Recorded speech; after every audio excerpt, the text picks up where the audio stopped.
Assalamualaikum warahmatullahi wabarakatuh.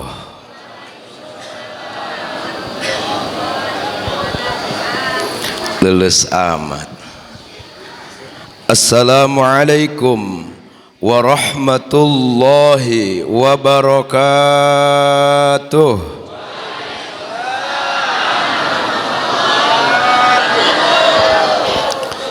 Bismillahirrahmanirrahim.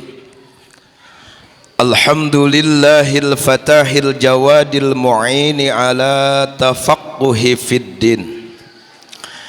Man ikhtarahu minal ibad. Ashhadu an la ilaha illallah sahadatan tudkhiluna darul khulud. Wa ashhadu anna Muhammadan abduhu wa rasuluh sahibil maqamil mahmud. Allahumma salli ala sayyidina wa habibina wa syafi'ina wa maulana Muhammad wa ala alihi wa ashabihi wa azwajihi wa durriyatihi wa ahli baitihi al-kiram, amma ba'd. Qala Allah Ta'ala fil Qur'anil Azim, a'udzu billahi min samii'il 'aliim minas syaithanir rajiim. Bismillahirrahmanirrahim. Ala inna awliya Allah la khaufun 'alaihim wa la hum yahzanun. Wa qala nabiyyuna Muhammad sallallahu alaihi wasallam, man tamassaka bisunnati inda fasadi ummati falahu ajru mi'atu sahidin. Faqulu rabbi israh li sadri, amin, wa yassir li amri wahlul 'uqdatam min lisani yafqahu qawli. Subhanaka la ilma lana illa ma 'allamtana innaka antal alimul hakim. Rabbana iftah bainana wa baina qaumina bil haqqi wa anta khairul fatihin. Allahumma ultub bi fi qadaika wa khallisni min balaika bi rahmatika ya arhamar rahimin. Walhamdulillahi rabbil alamin. Para syaihuna al-mukarram wal mu'azzam lam yudkar ismuhum ta'ziman wa takriman. Terkhusus ka pengersa pun abah beserta pengersa keluarga besar Mama Cigandeng anu kusim abdi sangat dipihormat miwa dipicinta oge dipidoa oge pamudah-mudahan urang doakeun. Mudah-mudahan guru urang sadayana ya Allah mugi sing ditambih-tambih kaberkahan yuswana, ditambih-tambih kaberkahan ilmuna, ditambih-tambih kaberkahan rizkina, tur sing diparaoskeun yuswana ku Allah subhanahu wa ta'ala. Amin ya Allah ya rabbal alamin.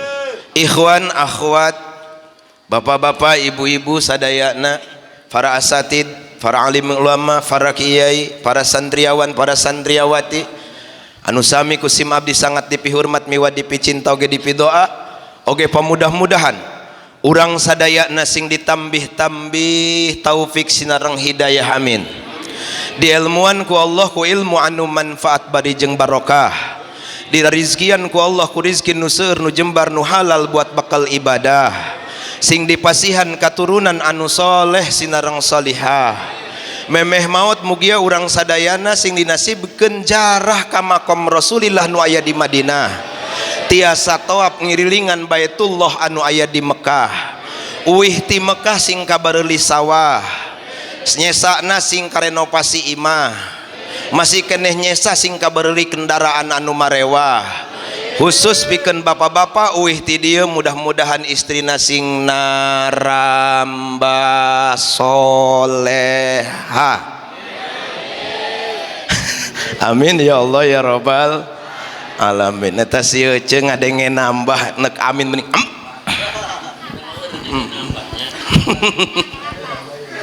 Tenang aja.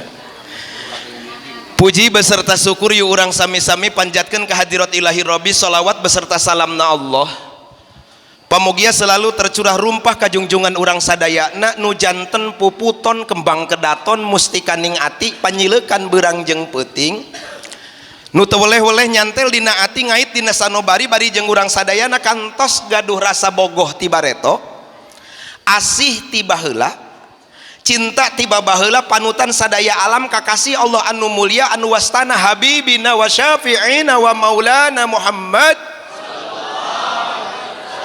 tehilap ka warga-wargina teu kakantun ka para sahabat-sahabitna nya kitu deui ka urang sadayana selaku umatna. Mudah-mudahan urang sadayana sing kenging syafaatna, amin ya Allah ya rabbal.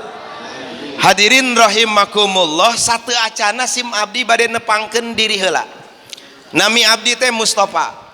Abdi ti Bogor, Bogorna Bogor Barat, kecamatan Sukajaya, kampungna Sukahati, ke payuna perbatasan sareng Sukabumi. Alhamdulillah abdi ngatilu tahunan kawengi ayeuna setiap kali haul abdi dongkap ka dieu.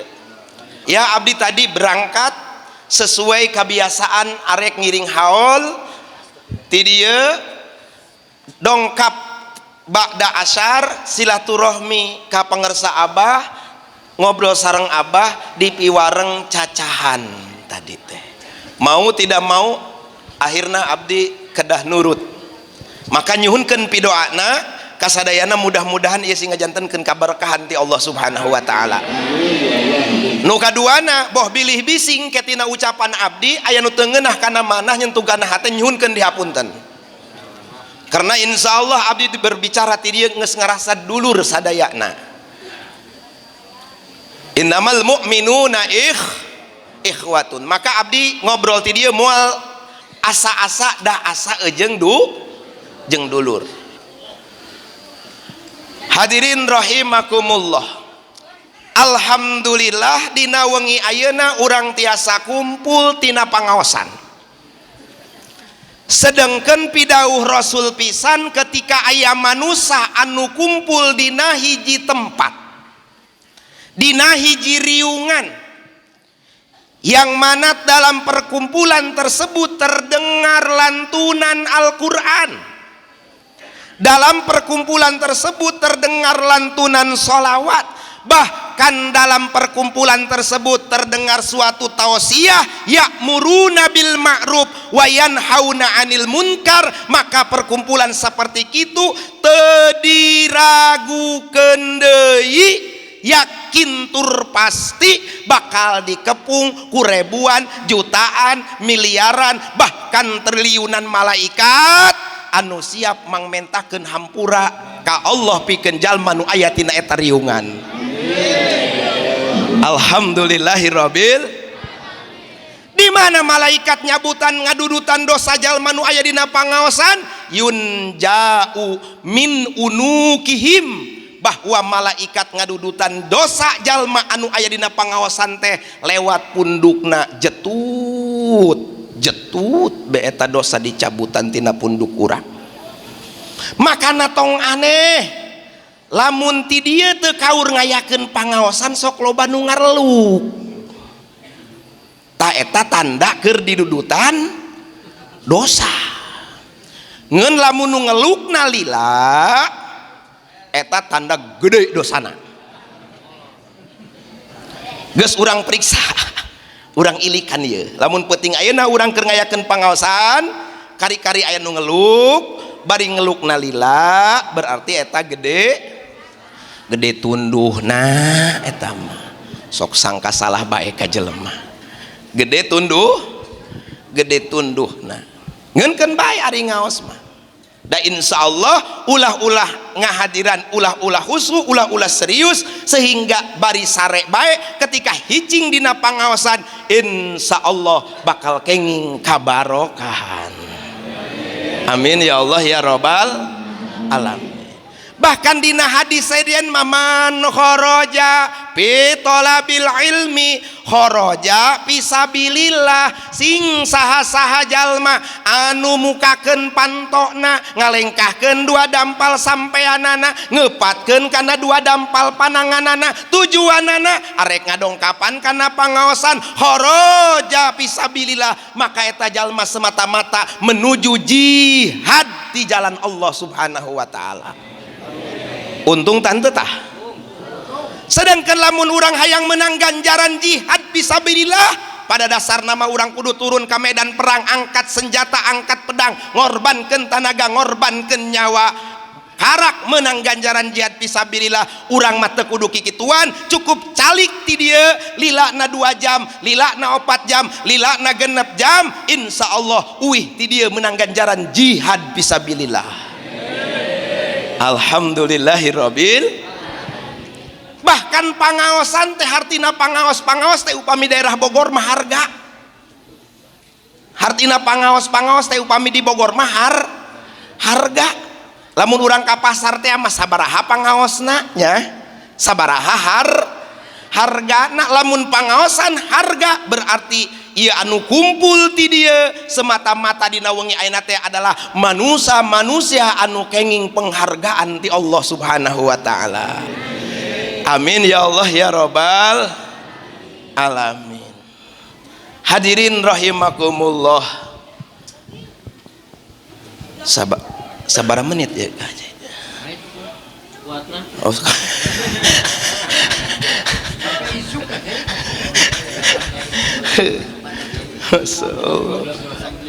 Jam 11 menit ya, 2 menit. Alhamdulillahirabbil. Nu kaduana si abdi bade naros heula, engkin upami abdi pangosan dina wengi ayeuna upami aya heureuyan wios teu naon. Alah cenah eta kudu nanya sagala, heueuh panjelema teh beda-beda terus teh. Kadang aya nu sok resep seriusnya, aya nu resep santai, aya nu resep humoris, bener teh? Panjelema teh beda-beda. Nu kadua ikhwan nu hadir dina wengi ayeuna teh ieu teu sadayana keur bungah. Teu sadayana keur sedih. Nu bungah seueur, nu keur sedih bae pasti aya raras kitu. Mantak urang ngaosna bari aya humoran. Tapi insyaallah moal seueur. Hadirin rahimakumullah, dina wengi ayeuna urang kumpul ti dieu di majelis pun sepuh urang dalam acara memperingati Haul Akbar.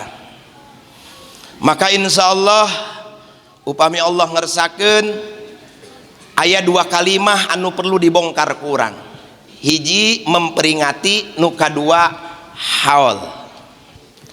Naon hartina memperingati? Lamun cek bahasa urang mah peringatan eta berarti syukuran ku ayana haul Syekhul Islam wal Muslimin Hadratus Syekh Abdul Qadir Az-Zailani beserta Maba Agung Caringin. Mudah-mudahan urang sadayana sing kenging nafa'anallahu bi'ulumihim wa asrarihim wa barakatihim wa karamatihim. Amin ya Allah ya rabbal alamin. Oh syukuran, jadi urang niatan dina wengi ayeuna niat syukur ka Allah Subhanahu wa taala. Ai syukur teh naon? Hartina syukur cek ulama sorpul abdi jami ama an'ama alaihi li ajlih lima khuliqo. Sorpul abdi ngagunakeun sadayana fasilitas anu parantos dipasihkeun ku Gusti Allah ka urang, digunakeun, dikembalikeun deui, dipake ibadah deui ka Gusti Allah. Eta ngaran syukur. Jadi ibu ngaran syukur teh menggunakan semua fasilitas yang telah Allah berikan kepada kita, dikembalikan deui ka Gusti Allah, dipake ibadah ka Gusti Allah. Eta ngaranna syukur. Model penting ayeuna urang di pasien fasilitas ku Gusti Allah, fasilitas sehat, dipake kumpul zikir, dipake kumpul ngaos Al-Qur'an, dipake kumpul tadarusan, eta teh ngaranna syukur. syukur ngagunakeun sadaya fasilitas anu parantos dipasikeun ku Gusti Allah ka urang, dikembalikeun deui dipake ibadah ka Gusti Allah, eta ngaranna syukur. Haju naon heula anu kurang kudu disukuran, lamun urang ningali Syekh Imam Ibnu Athaillah Asy-Syakandari an ama alaika awalan bil ijad wasanniyam mutaawwali bil imdad. Maka pertama kali anu kurang kudu disukuran an ama alaika awalan bil ijad adalah syukur alhamdulillahirabbil alamin bahwa urang tos didamelkeun ku Gusti Allah jadi manusia. Alhamdulillahirabbil syukur teu Pak urang dijieun manusia beruntung da teu kabayang ku urang lamun heg laksana urang diciptakeun ku Gusti Allah selain daripada manusia. Bener teu? Coba lamun urang ayeuna diciptakeun jadi kodok meureun aya di sawah, lamun urang diciptakeun jadi embe aya di kandang. Alhamdulillah urang ku Gusti Allah tos didamelkeun manusia walaupun urang can pernah menta ka Gusti Allah hayang dijieun manusia. Aya pernah menta ti dieu ka Gusti Allah bahwa bare toh hayang jadi manusia? Teu aya. Alhamdulillahirabbil ai kitu untung jadi manusia. Ibu, bapak, ikhwan, akhwat, Masya Allah tabarakallah ke lanan urang ulah waka berbicara statusna manusia teh. Urang berbicara waruga urang beheulaanan manusia mah Masya Allah laqad khalaqnal insana fi ahsani taqwim. Allah tidak menciptakan makhluk sesempurna seperti sempurnanya manusia. Terus gas manusia mah eueuh nu jore, manusia mah eueuh anu jore sadayana ge kasep sadayana gareulis. Bener teu? Kunaon atuh aya nu jore atuh salah ngageneng bae. Jorena masalah ngagen pugu kuring hideung ngageneng jeung nu bodas. Haju bepang jorena. Salah ngageneng bener teu? Nu padahal manusia ieu eueuh anu jore eueuh anu jore sadayana oge kasep sadayana geulis. Tingali Bapak, Allah nyiptakeun monyet, Allah nyiptakeun domba, Allah nyiptakeun manusia mah beda eujeng monyet, beda eujeng domba. Terus Allah nyiptakeun monyet ibu tina hulu sampai kana suku pinuh ku bulu. Bener. Allah nyiptakeun domba ti luhur sampai ka handap pinuh ku bulu. Bener. Allah nyiptakeun manusia dibere bulu ku Gusti Allah, ngen bulu manusia mah dienclok. Terus gitu terus. Kayak heula wak haju ngeres bae berpikirna. Eta nikmat di Gusti Allah. Mana bulu anu aya tina urang ge? Urang parios gening dina sirah tidinya aya bulu. Naon disebutna? Hah? Rambut, buuknya. Dina sirah aya bulu, buuk disebutna tarang mah kosong eueuh buluan. Ngurucud ka handap saeutik kana halis tah ibu dina halis oge aya bulu. Bulu naon disebutna? Bulu halis. Cur ka handap kana panon disisipan panon oge bulu disebutna bulu panon. Tina panon ragrag ka handapeun irung tah dina handapeun irung oge aya bulu disebutna kumis. Disebutna tina kumis ngurucud kana gado tah dina gado ge aya bulu disebutna jenggot. Tah tina jenggot celot ngaclot ka gigir kana kelek tah tina kelek oge aya bulu disebutna bulu kelek. Tah tina kelek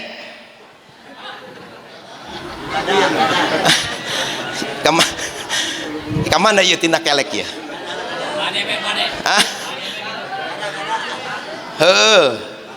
Apaan ieu keur ngitung masalahna ye kudu sing sampai ka tuntas. Tah tina kelek turun ka handap Bapak kana bitis tidinya oge aya bulu disebutna bulu bitis. Laqad khalaqnal insana fi ahsani subhanallah. Wasaniyam mutaawwali bil imdad anu kaduana nikmat anu parantos diciptakan ku Gusti Allah ieu nu tos dipasikeun ku Gusti Allah ieu ka urang bila imdad tos diatur sedemikian rupa ku Gusti Allah. Alhamdulillahirabbil alamin. Tingali ieu bulu urang, buuk urang, tina sirah tadi teh aya bulu buuk disebutna, tina panon oge aya bulu panon disebutna, sarua pada bulu-buluna, tapi bulu sirah mah buuk mah dipotong manjangan leres teu, dicukur jadi deui, dipotong manjangan, bahkan ibu-ibu mending paranjang, kadang-kadang bapak-bapak oge loba anu panjang bener teu, sarua pada buuk tapi bulu panon mah teu manjangan ti bareto, aya ti dinu bulu panon manjangan. Sampai-sampai ku Syahrini mah nyieun halis anti badai. Jadi nah coba lamun bulu panon urang manjangan mana tinggal gebraina bae ka handap kawas hordeng meureunan. Aju ngiseup ge hese. Padahal sarua pada bulu tuh geus meunang ngatur sedemikian rupa Allah Subhanahu wa taala. Ibu, urang dipasihan irung alhamdulillah geuning tingali irung hayam mah mancungna ka luhur. Irung urang mah ka handap liangna. Da teu kabayang lamun irung urang seperti irung hayam liangna kaluhur lamun hujan da meureun mana teuingna be ti kerebna bener teu aju lamun nying sering-sering balik deui ka dieu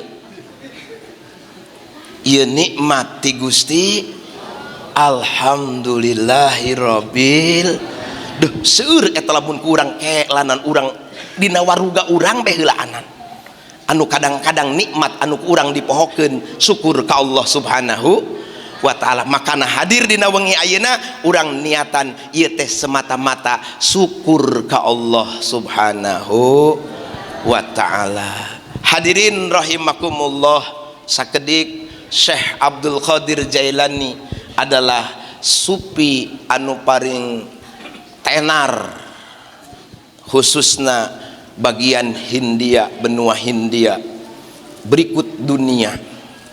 Masya Allah tabarakallah. Bahkan Syekh Abdul Qadir ieu ngagaduhan pangkat Gausul A'zam, penolong besar, penolong besar. Mudah-mudahan urang sing ditolongan, sing ditulungan ku Syekh Abdul Qadir.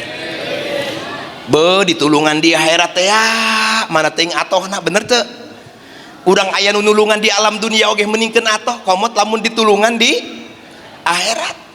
Kunaon dia Syekh Abdul Qadir boga geral Gausul A'zam bisa nolongan kama wa kana muriduhu wa muhibuhu dina kitab Jawahirul Mani manaqib Tuan Syekh Abdul Qadir Jailani wa kana muriduhu wa muhibuhu hum suada upid dunya la yahruju minad dunya ila ala taubatin shadiqah. Masya Allah tabarakallah. Kunaon dia Syekh Abdul Qadir bisa Gausul A'zam karena ketika urang ngamalkeun kana fatwa pituah na Syekh Abdul Qadir insyaallah bakal salamet jaga di akhirat. Syekh Abdul Qadir ieu umurna 81 tahun, nikahna umuran 50 tahun, putrana gaduh 48, 20 lalaki sesana awewe. Karangan-karangan kitabna seur di antara Naguniyah Fathur Rabbani jeung aya deui sarah anu ku urang sok mending rada viral disebut Nasirul Asrar. Aya Sir Jailani seur di antara Nasirul Asrar. Di Nasirul Asrar Syekh Abdul Qadir ieu Masya Allah tingali sakedik Sirul Asrar cek Syekh Abdul Qadir fal ilmul munazzalu alaina ilmani zahirun wa batinun. Maka ari ilmu anu diturunkeun ka urang teh ilmani aya dua ilmu. Zahirun hiji aya ilmu lahir wa batinun nu kadua aya ilmu batin. Padzahiru bisyariah wal batinu bil ma'rifah. Ari ilmu lahir disebutna ilmu syariat, ari ilmu batin disebutna ilmu ma'rifat. Ilmu lahir disebutna ilmu syariat, kitab fikih. Ilmu batin disebutna ilmu ilmu nah ilmu tasawuf. Kumaha cenah kami lamun rek nyokot hiji bae moal saduanana, misalnya rek nyokot karena ilmu lahir hungkul atanapi rek nyokot karena ilmu batin hungkul, wa ila babi mujarrodi la yahsulu ilal maksud. Wa ila kumaha lamun kami nyokot hiji bae la yahsulu ilal maksud, maka moal nepi kana tujuan. Wal ibadatul kamilatu bihima, ari ibadah anu sampurna teh yo bihima kusaduanana, jabaku ilmu lahirna ilmu syariat teh, jabaku ilmu batina ilmu makrifat teh, karak eta sampurna. Da kaharti ku urang oge lamun urang nyokot ngenukur hiji, misalnya urang nyokot karena ilmu syariat tanpa make ilmu makrifat. Ai awak mah aya di masjid, ai awak mah aya di majlis, ari awak mah keur salat ngan begitu Allahu akbar, hutang segala araya tidinya. Awak mah aya di masjid tapi hate aya di sawah lamun ngan hukur ilmu syariat hungkul, maka layasulu ilal maksud. Kumaha lamun kami rek nyokot ilmu hakikat unggul, ilmu makrifat unggul, teu make syariat, la yasulu ilal maksud. Abdi mah ngaos ikhlas, salat ikhlas, haji salat henteu. La yasulu ilal maksud.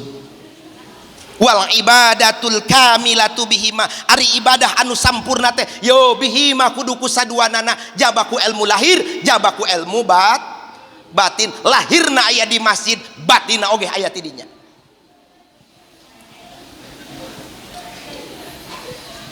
Maka ngadalilan Syekh Abdul Qadir di Nasilul Asrar sesuai dauhan Allah, marojal bahroini yaltaqiyan bainahuma barjahun layab gian. Marojal bahroini yaltaqiyan, dua laut anu bertemu antara laut tawar jeung laut asin. Bainahuma barjahun, tabarjah alam barjah bainahuma barjahun, di antara dua laut anu tawar jeung laut asin, barjahun aya dingding pamisah. Layab gian saduanan teu nganapikeun antara nafsiran Syekh Abdul Qadir kana laut ieu, berarti kana pengetahuan anu luas begitu jeung serta jerokna tadi teh ilmu lahir jeung ilmu batin. Saduana layab gian teu saling elehkeun, teu saling nafikeun.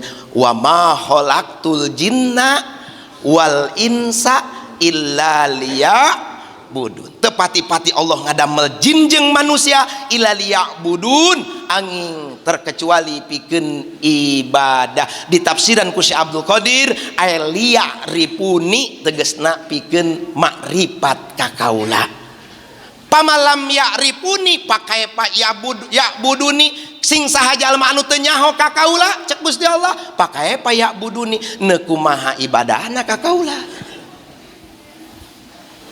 Masya Allah tabarakallah. Maka abdi syukur ka Gusti Allah, alhamdulillah tiasa kumpul jeung jalma-jalma anu soleh, makhluk-makhluk Allah. Laulal murabi ma arabta rabbi, lamun teu aya guru moal nyaho urang ka pangeran, moal nyaho urang ka pangeran. Urang doakeun guru-guru urang sadayana mugi asing diparanjangkeun yuswana, anu tiasa guru-guru urang anu tiasa ngabimbing perjalanan rohani urang menuju makrifat ka Allah subhanahu wa ta'ala. Sangkan ibadah urang jadi kamilah, jadi sampurna. Jamaah rahimakumullah, haju kudu kumaha pikeun ieuna, maka teu aya deui gerak iwal amalkeun tasawufna. Iwal diamalkeun tasawuf, hurufna aya 4 tasawuf eta: hiji ta, 2 sod, 3 wau, 4 fa. Hiji ta, 2 sod, 3 wau, 4 fa. Tasawuf takna di mustak taubat. Perbaikan di level apapun adalah taubat heula. Perbaikan di level apapun adalah taubat heula. Sodna sopiyah beberes bebersih. Makanya di tasawuf aya bahasa tahali, taholi, tajalli. Tahali bebersih, yuk pagawean tina ucapan kokotor-kokotor, masya Allah, astagfirullahaladzim, leungitkeun, leungit bersihan. Apakah cukup hanya dibersihan? Ulah, sanggeus dibersihan, sanggeus tahali taholi, eusian deui kudu bersih kudu bersih. Sanggeus bersih eusian kudu bersih. Insyaallah engke bakal tajalli. Engke bakal tajalli. Sopiah wauna wilayah. Tah insyaallah ketika geus tobat, ketika geus bersih tadi teh dengan tahali taholi, engke bakal timbul wilayah wauna. Artina wilayah mana deui? Kawalian. Mana kawalian? Tadi ayatna ku abdi diaoskeun. Ala inna auliya Allah la khaufun alaihim walahum yahjanun. Karakteristik seorang wali ieu la khaufun, hiji ulah boga rasa sieun. Hiji ulah boga rasa wala yahjanun. Nu kadua karakter wali ieu ulah boga rasa sedih. Lamun masih kene boga rasa sieun, masih kene boga rasa sedih, jauh. Oh berarti urang ulah sieun, ulah boga rasa sieun. Sieun naon? Sieun teu dihargaan. Sieun kaelehkeun ku batur. Sieun ditincak, sieun dicaci, sieun sedih teu dihormat. Maka jauh kene. Sieun eta buang, sedih eta ku urang buang. Seperti bumi lamun urang ningali kana pendapat Jalaluddin Ar-Rum, seperti bumi dina wajah Sabah tenangna, neuk ditincak, neuk dibere kokotor, eta bumi alam dunia ku urang ditincakan, dibere kokotoran, terkecuali eta si bumi angin nimbulkeun yang baik-baik merekna mah ka urang. Bener teu? Ge eta bumi ku urang di kiihan di bere kokotor jeung sajabana, tapi nimbulkeun genyer, nimbulkeun kebaikan bagi urang. Henteu euyan.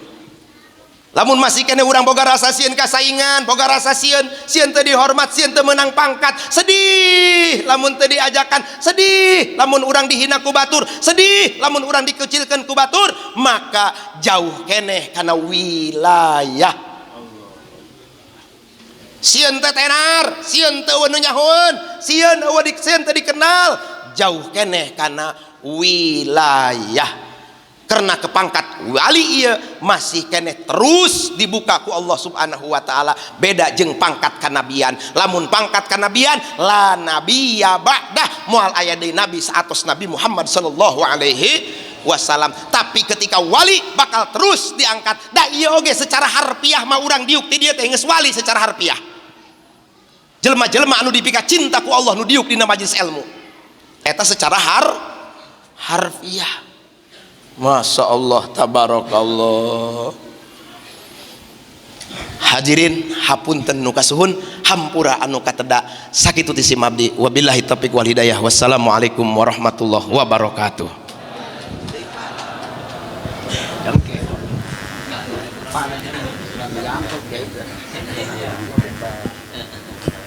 Alhamdulillahirabbil alamin.